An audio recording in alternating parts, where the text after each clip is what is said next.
Reverse engineer your competitors' top content. In the previous video, I mentioned that you're going to have to mix in your original content. Now, the question that's probably on the top of your minds is, how do I know which content to produce? Well, there are two ways to do this, like I mentioned earlier in this training. You can try to figure out things on your own and engage in all sorts of experiments, or you can just simply allow your competitors to do your homework for you. I hope you can see which path is the easiest. It should be obvious. If you are sending the very best content on your niche, your original content must be at the same level or better. Otherwise, your followers are not going to take the bait. They're not going to trust your brand. They appreciate the fact that you're collecting all this information, and they're probably going to stick around and follow your social media accounts. However, you can't count on them to do much of anything else. There's really no incentive for them to join your mailing list. Why should they? Your content is not that great. They only need to compare the kind of original content you produce with the other top-notch third-party stuff you're sharing to see your weakness. Do you see the problem here? You have to produce top content if you want your brand to be credible. Thankfully, this is easier than you think. Simply reverse engineer your competitors. Look at their most successful stuff. How do you know? Look at the social media indicators of their content. How many likes does their top content get? How many shares? Is there any other indicator that shows that this content actually has traction? Maybe you should pay attention to the number of comments for that content. Maybe you would want to run a backlink checker on a piece of content and see how many other blogs or websites link to that piece of content. This is how you measure the overall success of any single piece of content so you can use it as a template, if you will, for your own content. I'm not saying that you should rip it off. Instead, I'm encouraging you to use it as a starting point and come up with something so much better. Focus on what works. When you look at your competitors' most social pieces of content, you are basing your own original content on themes and topics that actually work. They have traction with your target audience members. You're not wasting money or time taking wild guesses. This is one of the most common mistakes social media marketers make. They think that they have the best ideas regarding hot content in their niche, so they come up with all sorts of content that they think is just plain awesome, only to fall flat on their faces. I'm telling you, for every 100 pieces of those types of original content, maybe 10 would gain any sort of respectable traction in your niche. It's too expensive, and it burns too much time. Thankfully, there is a better way. You just need to reverse engineer your competitors' most successful content. Use that as a starting point. You can adjust them. You can modify them. You can come up with your own variations. But at least you get a head start. At least you're in the ballpark when you start off.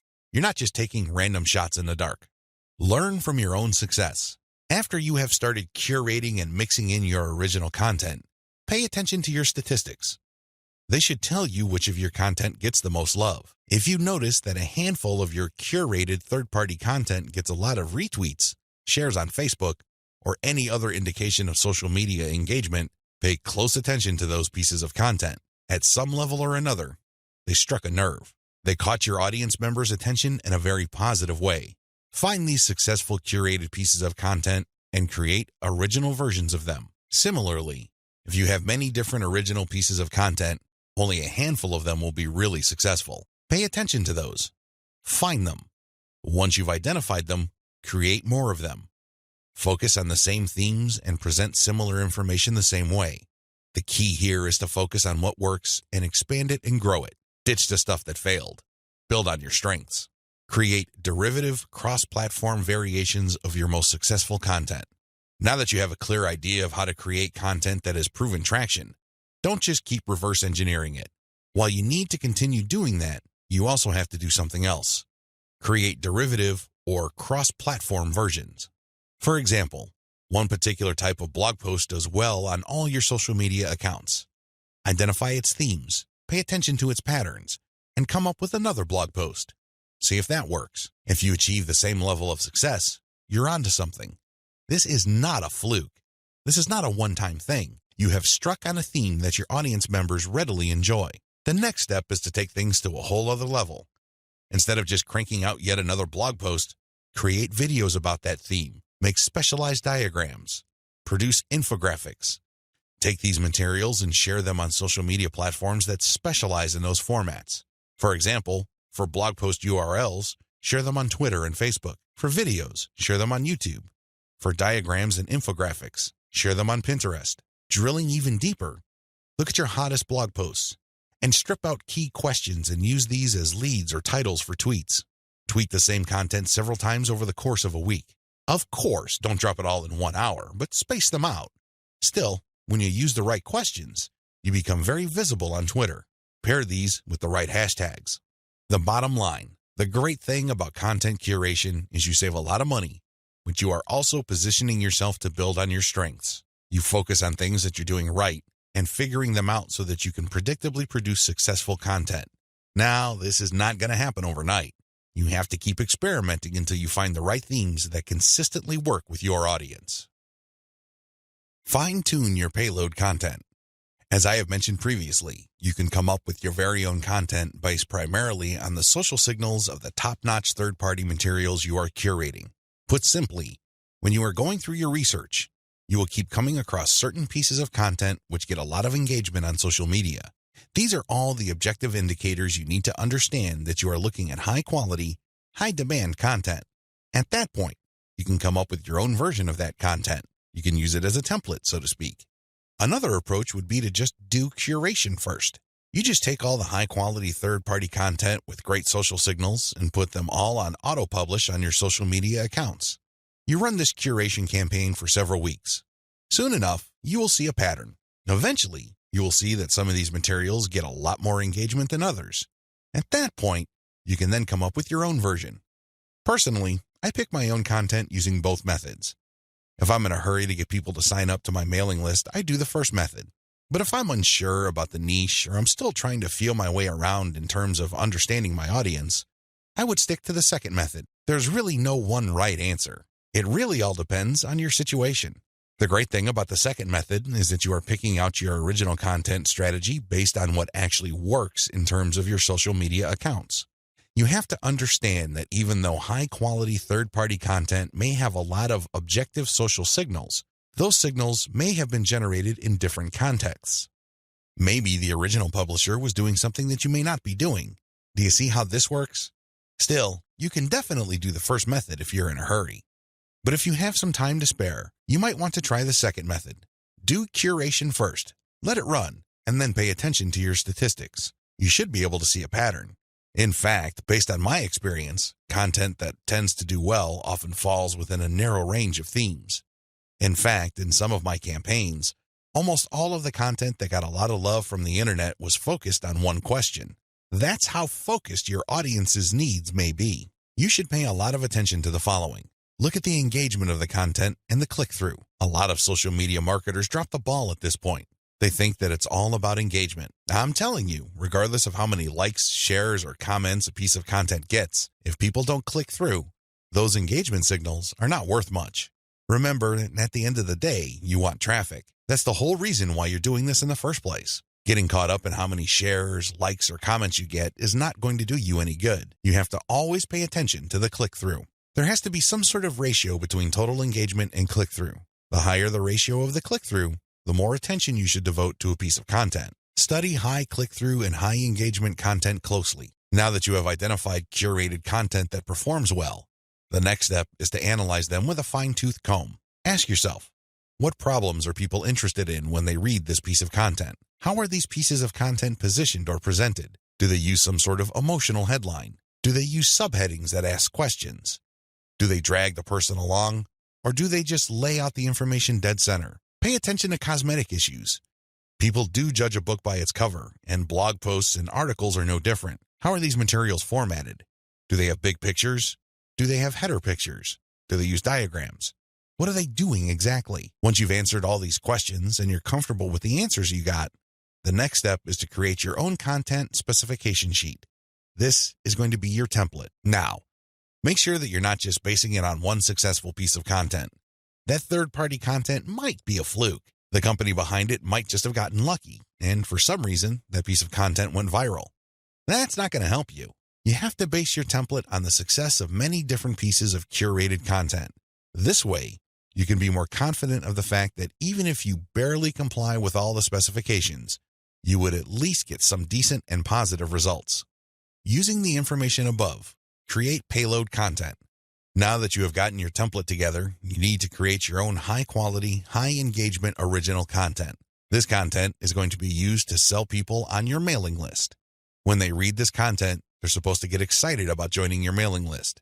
This is content that is most likely to be credible and most likely to be shared. Are you excited? Well, don't get too excited. A lot of people jump in with both feet and they end up sabotaging themselves because the payload content they create looks like an advertisement. That's obvious spam. Nobody's going to trust you with that. You're obviously trying to pull tricks and play games. That's not going to work. Instead, the content must be informative. Think of it as an infomercial. You're selling something, that much is obvious. But people have to walk away with solid value. You have to walk that tightrope. There's a thin line between shoving stuff down people's throats and providing solid value without asking for anything in return. You have to come up with a decent compromise between the two. The bottom line is, whatever you do, the content you produce must be valuable. It must add value to the lives of people reading your materials. That's how you build credibility. That's how you get people to get excited about your mailing list. Remember, your list is supposed to add value to their lives. It's going to be very hard to give that impression when the content that you share is worthless. I hope you can see that. I'll see you in the next video. Market your list right. Now that you have figured out your payload content, the next step is to understand what kind of giveaway you're going to have to use to get people to sign up for your mailing list. In an ideal world, people can see the value you bring to the table. They only need to look at the content you share as well as the crucial information they get from your premium content. They see this premium content and they see what you're about, what you have to offer, and why it's such a good idea to sign up to your mailing list. Unfortunately, things don't work out that way. Even if you have the very best blog posts and articles on your website, people still need a push to sign up to your mailing list. This is where incentives come in. You're going to offer free, high-quality premium content, but you're going to repackage it in a way that people would appreciate. Maybe you put in a book. Maybe you come up with some sort of cheat sheet or resource sheet. Or perhaps you can strip it all down into a booklet or even convert it into software form.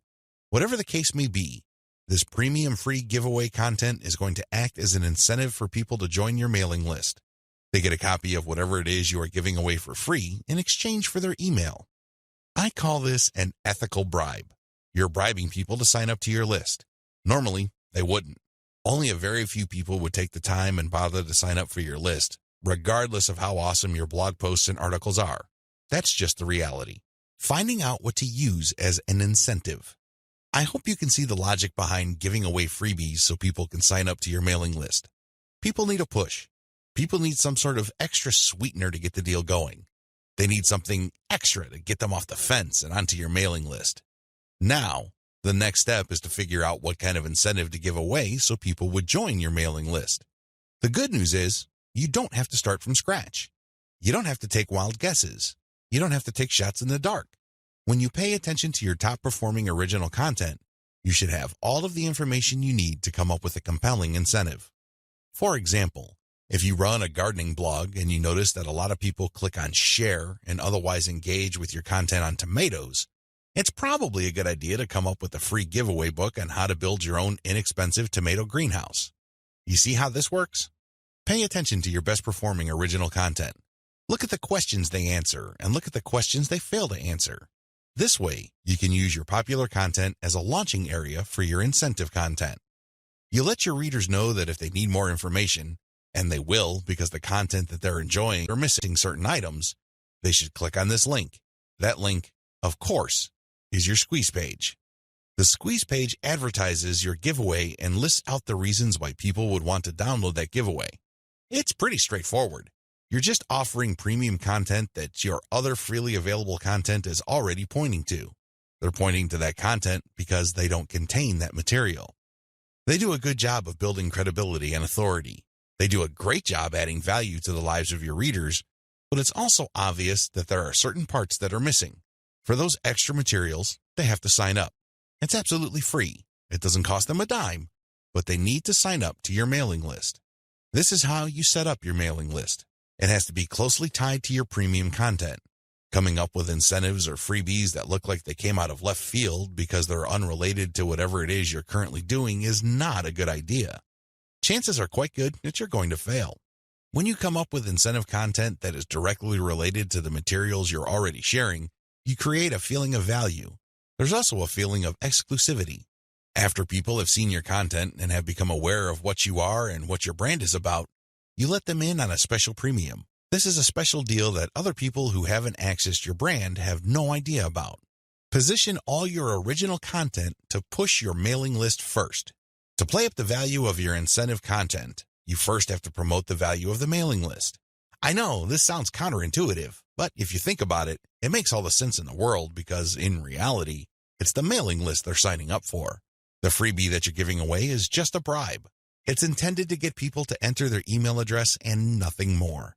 If you were to use all your original content to play up the fact that people can get this additional content, don't be surprised if people sign up to your list and quickly unsubscribe because they really don't care about your list. Again, you're walking a tightrope here.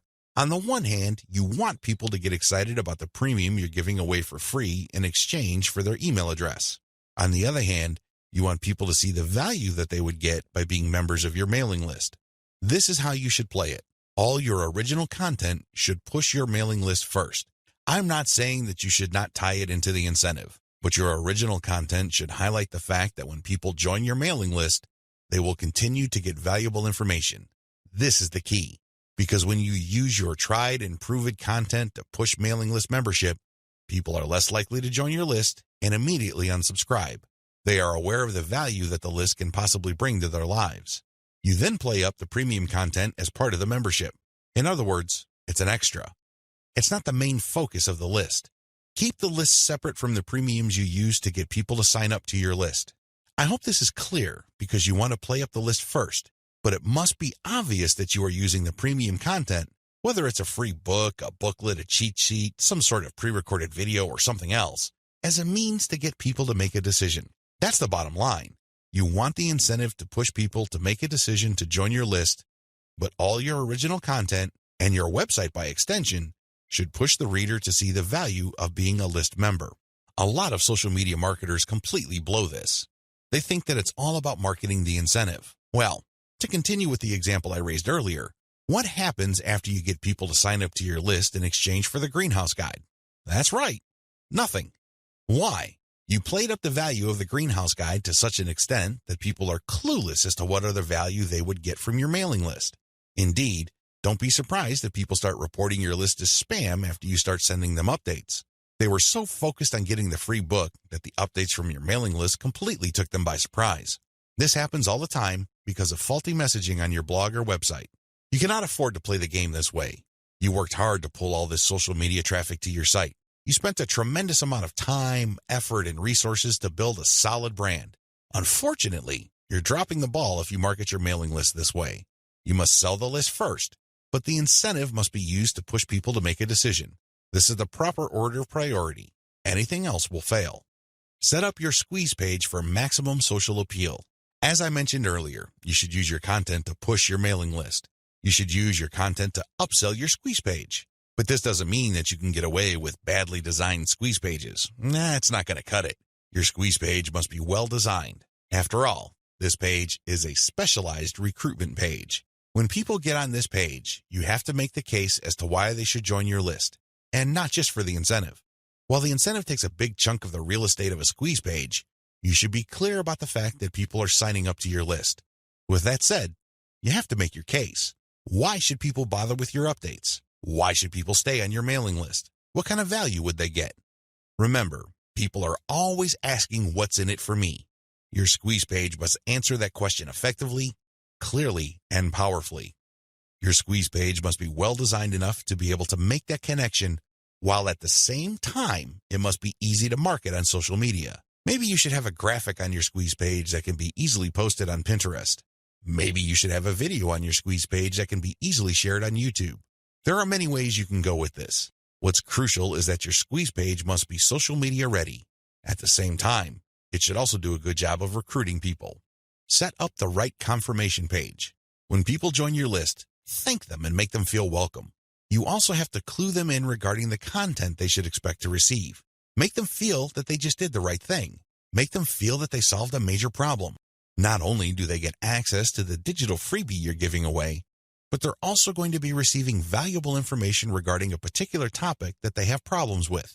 This is how you sell the list. Simply hyping up and over-promoting the premium is not going to help you convert social media traffic into cash. That's just not going to happen.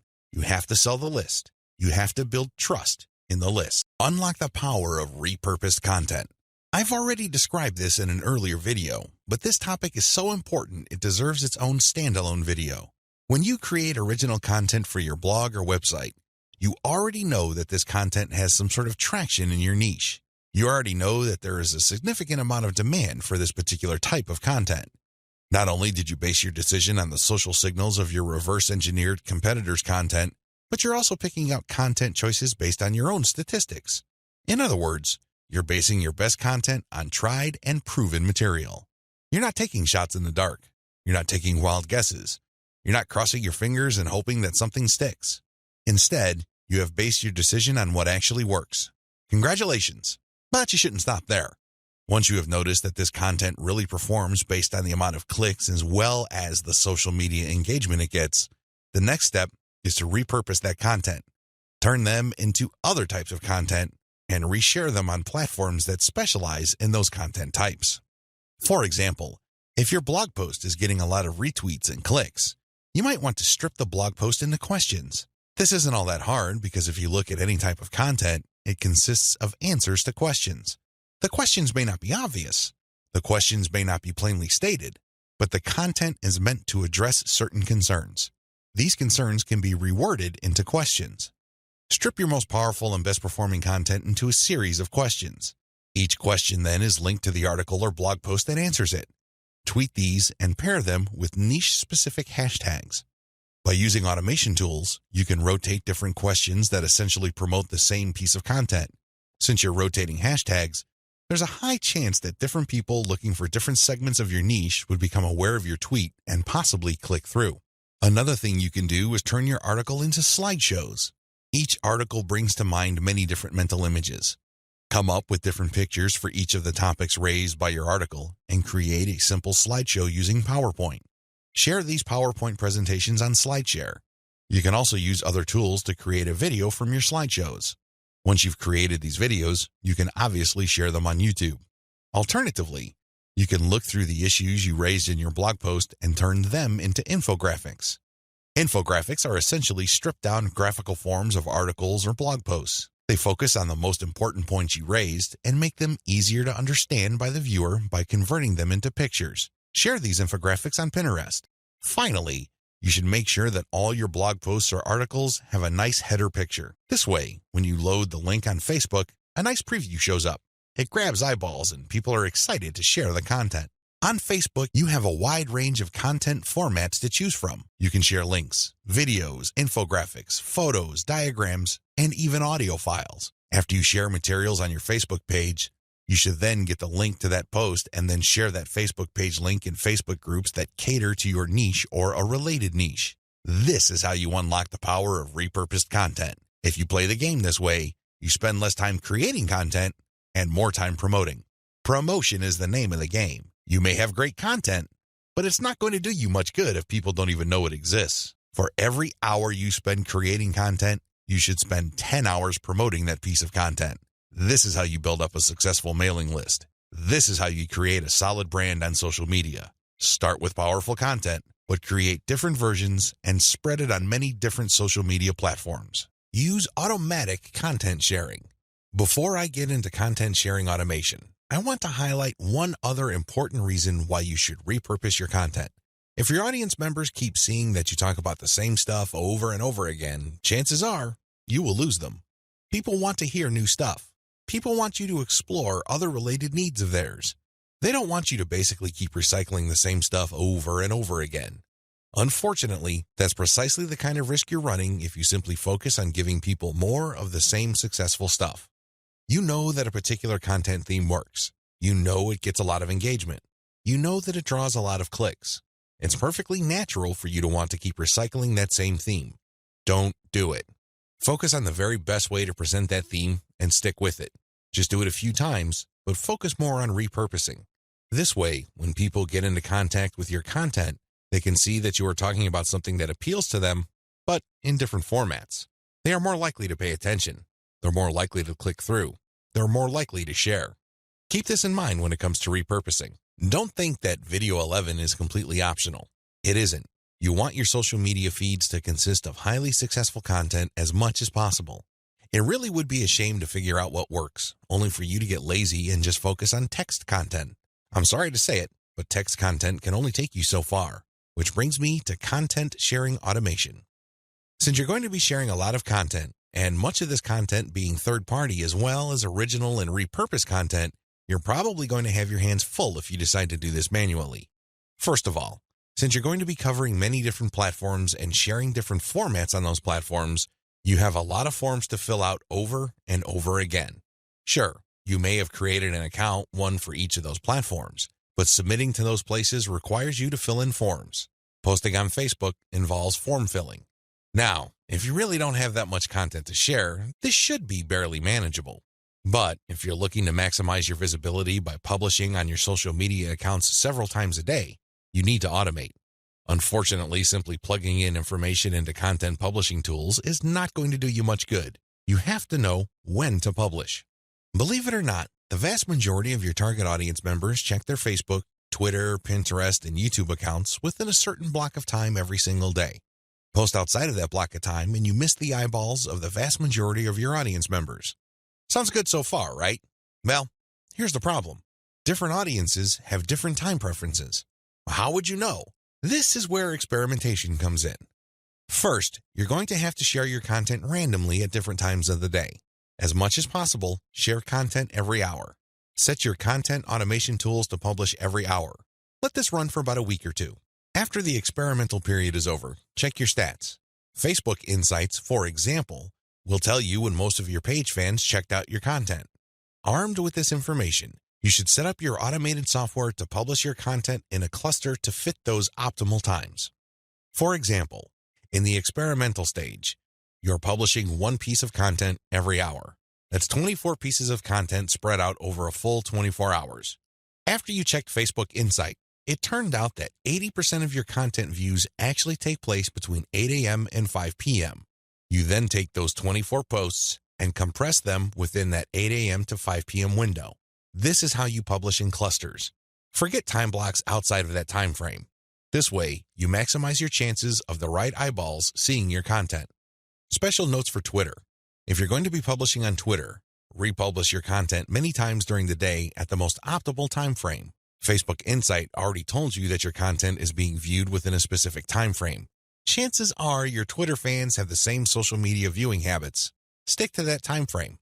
Now, here's the secret. Set up your automated content publishing tools to tweet out your best content many times during that time frame, but you also have to rotate different hashtags.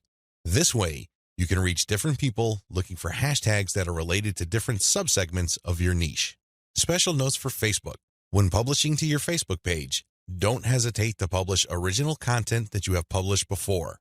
Try to avoid publishing only once. Instead, you should sandwich or schedule this republished successful content in between high-quality, curated content. This way, people get more exposure to your best content. Once they click through, you get yet another chance to recruit them to your mailing list.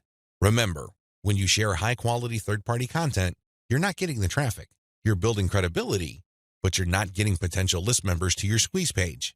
That's just not happening. When you share your own original content, you get a chance to recruit them to your squeeze page. Keep this distinction in mind. This is the reason why you should republish your most successful content by interspersing it with top-rated, curated content. Scale up your targeting. When you're publishing on Facebook and Twitter, you can use hashtags. This is definitely true with Instagram. Regardless of the platform you're on, make sure you play around with how you categorize or tag your content. In any niche, there are many different tags available. Experiment with these. See which tags get the most attention from the social media platform you're sharing a piece of content on. Of course, you're not going to find the magical combination of hashtags overnight. That's not going to happen. This is one of those things that you're going to have to find out by doing it over a long period of time. Still, when you run these experiments, a pattern should emerge. Sooner or later, you would discover that certain hashtags produce a lot more results than others. They draw a lot more eyeballs. They get a lot more attention.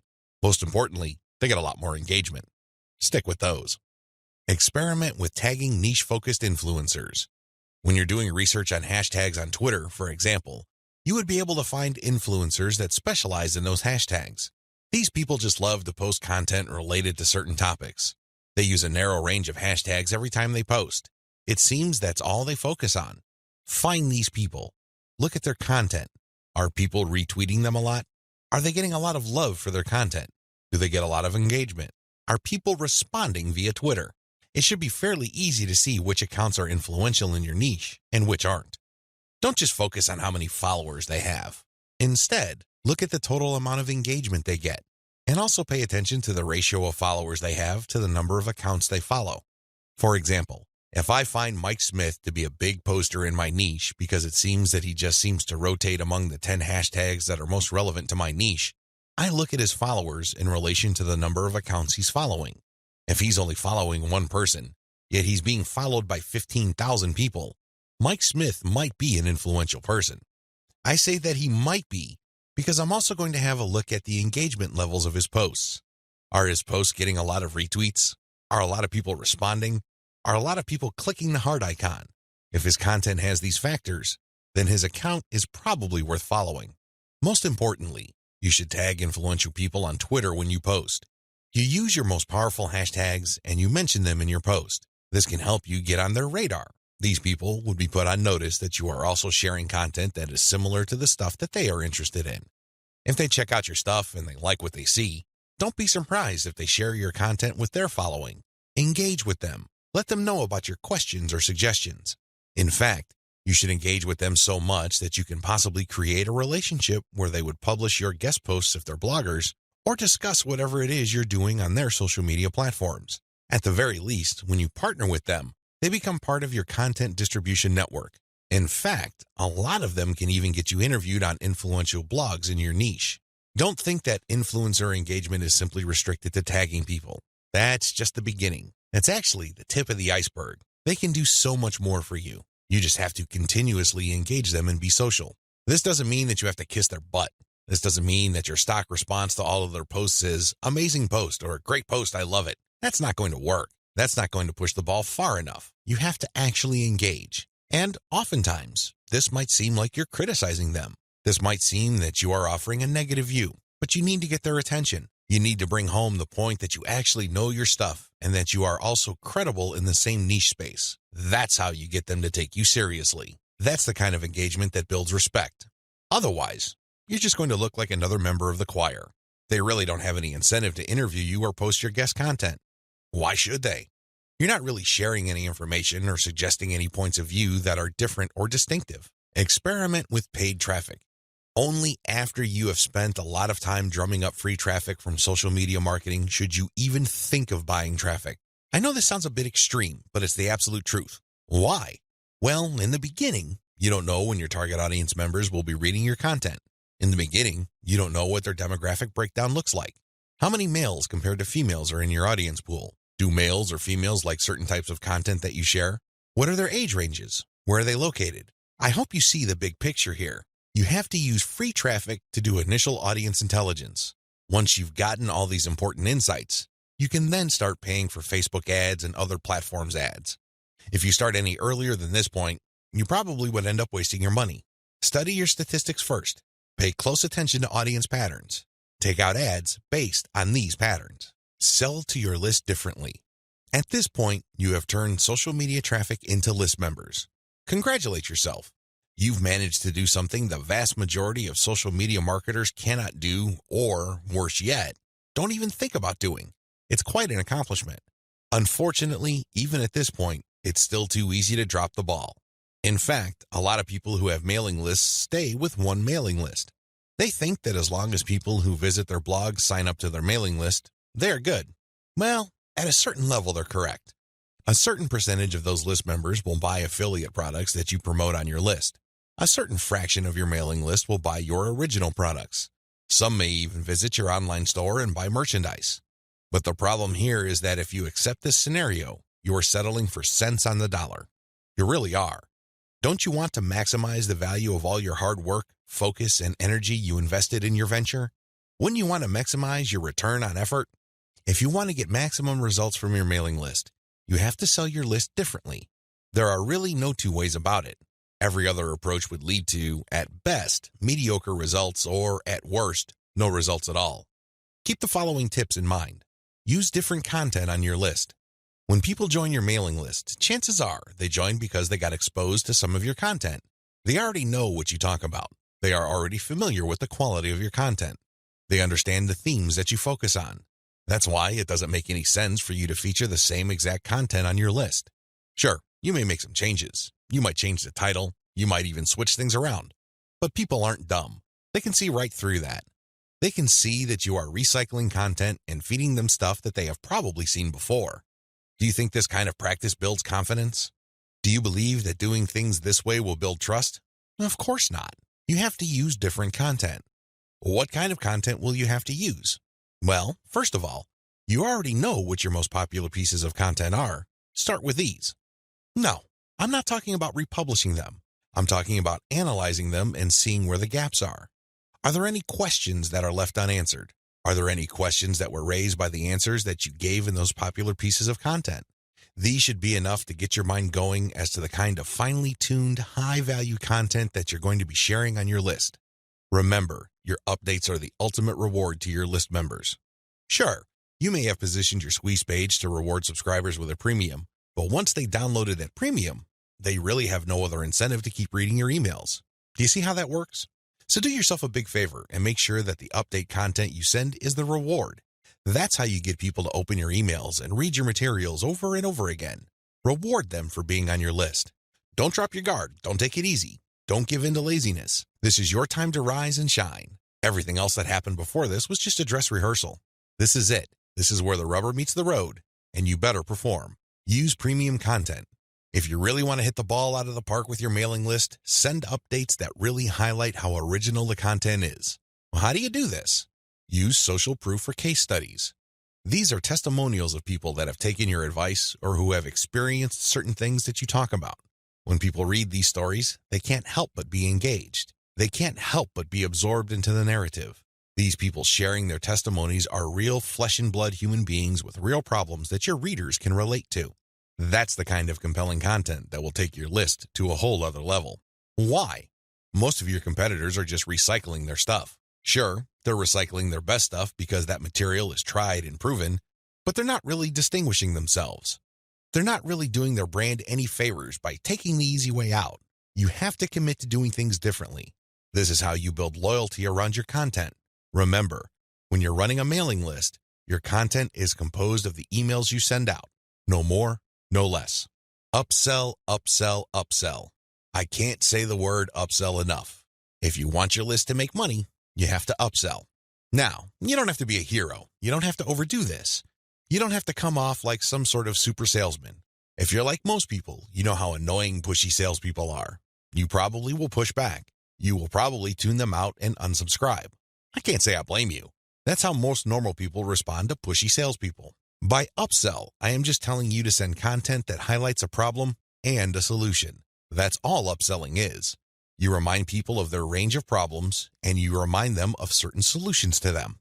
Now, of course, just like with most things in life, there are good solutions and even better ones. Your job is to send email updates that get people excited about finding a solution and laying out common solutions that are good, but are not the best. What you're doing here is you're drawing their attention to the very best solution to their problems. For example, if you run a social media marketing mailing list, you can tell people that creating picture quotes and videos from pictures is a great solution to their original content needs. But an even better solution would be to automate these materials where people just click on images and all of a sudden, a video is created. It saves a tremendous amount of time, effort, energy, and most importantly, the created video would then automatically be uploaded to their social media accounts. That's the kind of distinction between good enough solutions and obviously superior solutions. That's how you upsell people to your list. You're still providing value. You're still answering their questions. You're still addressing their needs. But you're laying out a range of options. They can try to do things on their own or try to do things the way most people handle the problem, or they can try something else. When they look at that something else, that's when you sell your affiliate product, your original product, or your service. Regardless of how you do it, you need to upsell, upsell, upsell. I wish I could tell you that this was easy. I wish I could tell you that this is just a simple matter of laying out some alternatives and then playing up the best solution. The best solution, of course, pays you a commission and you make money off each sale. Unfortunately, it's not that easy and it's not that simple. Here's the reason. When people join your mailing list, they actually have different motivations. Some people are there because they just want to get the freebie, but they're too lazy to unsubscribe. You cannot really get rid of these people. These people don't open your emails. They cannot be bothered with reading your emails. They really don't do you much good. In fact, they can harm you because if there's enough of these list squatters on your list, your mailing list provider will charge you more money at the end of every month. You have to actively filter out your list based on open rates so you can get rid of these individuals. Again, you cannot eliminate them entirely, but you can minimize their numbers. Other people are initially excited about your mailing list, but for some reason they stopped reading your emails. Even others constantly check your emails, and they really love what you have to share, but the problem is they feel that your premium offers are simply too expensive. Now let me clue you in on a secret. When somebody tells you that whatever you're offering is too expensive or too unaffordable, what they're really trying to say is that you haven't completely sold them on it yet. Alternatively, you haven't completely filtered them yet. Either they're not motivated enough or you did not give them enough reasons to be motivated. Regardless, they're still on the fence. You need to push them off the fence. Expert salespeople know this because in the big scheme of things, there's no such thing as unaffordable. If you talk to somebody and you convince that person that they absolutely need to buy your product, there's really no difference between a $10 product and a $1,000 product. They will get that product because you have elevated their perception of that product to the realm of need. People take care of their needs first. Their wants are often left at the back burner. I hope you understand this. I hope you get this. It's not because your affiliate product is too expensive in absolute terms. Instead, it's because you have failed to either qualify the prospect or make your case. And this is why simply upselling by itself is not going to work. You have to take the next step, which I'm going to describe below. Use the $1 list filtration method. You have to filter your list members into two groups, interested people and interested people who buy. These are two totally different groups of people. Now, please understand that just because people open your emails religiously, it doesn't necessarily mean that they would buy from you. Like I said above, maybe you did not present your case properly. Maybe you did not qualify them properly. This $1 list filtration technique that I'm going to teach you enables you to filter your list members properly. What you would do is, instead of trying to upsell people to $19.95, $34.95, or $349.50, or any other similarly priced products, everything that you're going to be selling on your general list will be priced $1. No more, no less. By general list, I'm talking about the list all people who sign up to your mailing list get on. This is your default list. I want you to treat this general list as your starting list. This is kind of like the vast, unfiltered, generic mass of people who are interested in your brand. When you upsell people using $1 offers, you enable people to segregate themselves based on their motivations. These are people who are motivated enough to spend $1. In other words, they see the value in your content and they are willing to put their money where their mouth is. Now here's the secret. There's really very little distance between paying $1 for something and paying $100 for something. This is a lesson I learned firsthand. When I first tried this, I thought the only people that will get on my dollar list are cheapskates. These are misers. In the back of my mind, I thought that they're just not going to buy big-ticket items. Boy, was I proven wrong. If somebody is able to psychologically hurdle the distance between 0 and 1, they can, given enough exposure and enough content, hurdle the difference between $1 and $100. This is not theory, nor is it speculation. I see this all the time with my own two eyes. Your job is to filter your general list. You're basically telling people, when you run these $1 offers, to prove to you whether they are just interested or truly interested. This is a self-segregating mechanism. Use it. People who sign up for your general list are interested in quality content. That's what they're there for. But only a fraction of them would actually be willing to pay money. You make your money off this golden fraction. You use your buyer's list to make real money. Again, you have to sell your list differently. This applies to your two types of mailing lists as well. Your general list, they get quality information that is distinctive like social proof and case studies along with upsell messages. Your buyer's list, on the other hand, gets more in-depth material with higher value upsells. Again, if somebody's willing to go from $0 to $1, you have a tremendous opportunity to get that person to go from $1 to $100, $1,000, or whatever amount you want.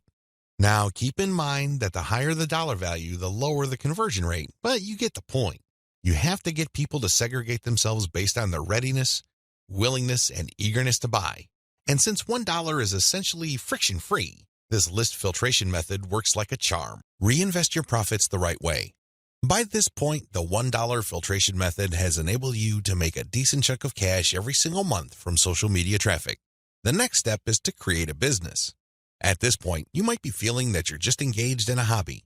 It's a well-paid hobby, but still a hobby nonetheless. This too can be a trap. This can hold you back from the great success that you could otherwise achieve with social media. How do you turn the information that I shared with you into a platform for a business that can withstand the test of time? Simple. Reinvest your profits the right way. Move into other niches after you master your system. This training helps you identify your target niche. I've also given you the techniques to do well in that niche using social media traffic.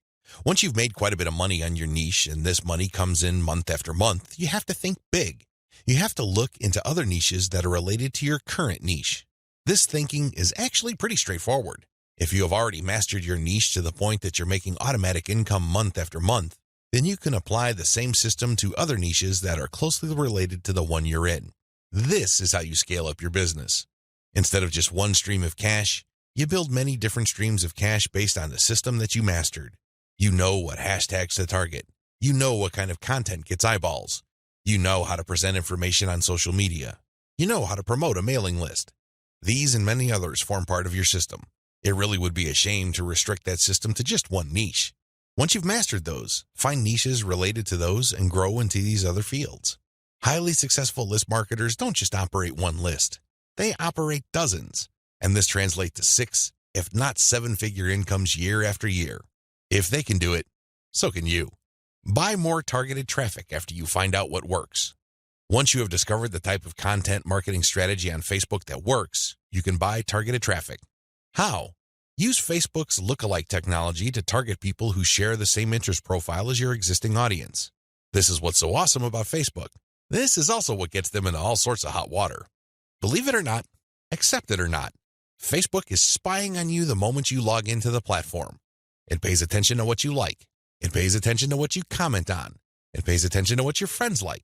And it makes all sorts of predictions regarding your behavior and your interests. Accordingly, if you like certain topics, it creates an interest profile. Facebook's lookalike audience technology enables you to find people who haven't visited your Facebook page who share the same interest profile as your current fans. Talk about an amazing technology. Take advantage of this. It enables you to show your brand in front of eyeballs who are more likely to appreciate it. Invest in more original content. You might want to invest in original content. If you're already making a decent profit from your current system, you might want to take things to the next level and add a whole lot more value to the lives of people following your brand on different social media platforms, as well as in your blog or website with original content. Now, this doesn't mean that you have to roll up your sleeves and write everything yourself. You can hire professional writers to do this. Thanks to global outsourcing, you can get high-quality original content from places like ozkey.org without it costing you an arm and a leg. You can get high-quality content that truly engages your audiences without it killing your profit margin. Invest in more content updates. This advice really flows from the previous point I raised. If you're going to be investing in more original content, automatically you will be investing in more content updates. You will have a lot more original materials to share. These two actions go together. Regardless, you need to step it up in terms of content updates so you can pack a lot more value. Invest in your original products. When you're started out setting up this system I teach you in this training, you probably would be focused on affiliate products. You get an affiliate from an affiliate program, you market that link on your email updates. When somebody clicks on that link and buys something, you get a commission. Pretty straightforward, very simple. Well, if you really want to make a lot of money, you have to turn your back on affiliate marketing. You really do. Instead, you have to sell your own stuff. The reason why you need to do this boils down to control. When you are selling other people's materials, you are at the mercy of their squeeze page, their landing page, and ultimately, the quality of their product. What if their product sucks? What if their sales page converts only a fraction of the people it could otherwise have converted? You lose out. That's the bottom line. If you want to maximize your control over your income, you need to invest in your own original products. Thankfully, outsourcing is always available to you. You can outsource to professional companies like Ozkey.org or other specialized content producers to help you produce high-quality original materials for cents on the dollar. Sell your own video-based membership courses. The main problem with product sales online is, by and large, you're selling the item once. Somebody clicks the buy button, they pay, they get access to the download link, and that's the end of the story. They already have the product. They can enjoy it, they can throw it away, they can do whatever they want with it. But the transaction only took place once. Wouldn't it be awesome if people keep sending you money every month? Wouldn't it be great if you get recurring income? Well, that's exactly what you can enjoy when you sell your own video-based membership courses. For example, if you have a gardening blog, you can set up a video-based course where you teach people the ins and outs of garden cultivation. Every single month, each member's PayPal account or credit card account is billed a certain amount. You don't have to lift a finger. And this goes month after month after month until they cancel. The best part? You shot the videos once, yet you make money off them month after month. How awesome is that? This is called passive income. And the great thing about this is that you don't have to stick with video. It can be any kind of membership. Maybe you can give them access to pictures. Maybe you can give them access to files or even software. It doesn't matter. What they're paying for is the right to download that material month after month. This is the key. Recurring income should be your ultimate goal. This is how you maximize your effort. You're putting in less work while getting more money out of the system. Unfortunately, this is not something that you can master getting out of the gate. It also doesn't happen overnight. You have to pay your dues by doing the other steps above first.